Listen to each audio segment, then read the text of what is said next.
ஏன் இன்னும் என் பிரச்சனைகள் தீர்ந்தபாடில்லை? மாறாக நாளுக்கு நாள் அதிகமாகிக் கொண்டே வருகிறது. என்ன செய்வது என்று கூட தெரியவில்லை.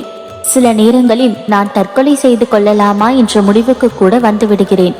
இன்றோ நாளையோ நீங்கள் எப்படியாவது காப்பாற்றுவீர்கள் என்ற நம்பிக்கையில் என் முடிவை தினமும் தள்ளி போட்டு கொண்டே இருக்கிறேன். ஆனால் முடிவுதான் வந்த பாடில்லை என்று எந்நேரமும் இப்படி புலம்பிக் கொண்டிருக்காதே. உனக்கு எந்த அளவுக்கு உன் மீது நம்பிக்கை இருக்கிறதோ அந்த அளவுக்கு தான் உனக்கு கிடைக்கிற பலனும் இருக்கும் என்பதை நினைவில் வைத்துக்கொள். நீ செய்த புண்ணிய பாவத்திற்கு ஏற்ப கர்மாவை அனுபவிக்கிறாய். நீ இப்போது அனுபவிக்கும் கஷ்டத்தை தாங்காமல் தவிக்கிறாய். ஆனால் உன் துயரத்தில் பெரும் பகுதியை நான் என் குழந்தைக்காக அனுபவித்துக் கொண்டிருக்கிறேன். மனதை அமைதியாக வைத்துக்கொள். எந்த விதமான குழப்பங்களையும் அதற்குள் அனுமதிக்காதே.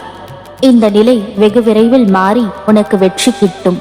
நான் கூறியது எதுவும் உன் வாழ்வில் நடக்காமல் இருக்காது.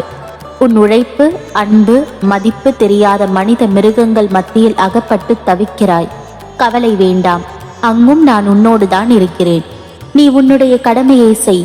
உன் உள்ளத்தில் எப்போது குழப்பம் வந்தாலும் அதை சேர விடாதே. மனதில் இருந்து தூக்கி எறி. வரப்போகும் காலம் உனக்கு ஜெயத்தை மட்டுமே கொடுக்கும். மகிழ்ச்சியாக இருப்பாய். உன் அம்மாவாக அப்பாவாக என்றும் துணை இருப்பேன்.